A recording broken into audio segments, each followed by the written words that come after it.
Chachana nga pidong Happy nga siyam kaman Nitsingi nga yay kan mau Jing igla sirdoon La syuban lao Pi dan sha jai na nga Jutang balak le ket am kela Man kipor ngas ko kumapi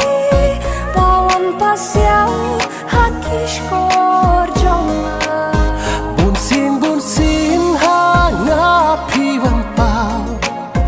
Ang yapi ko ba nga yay kan mau Man laki por pidon ha do nyo jonga Yapi da lele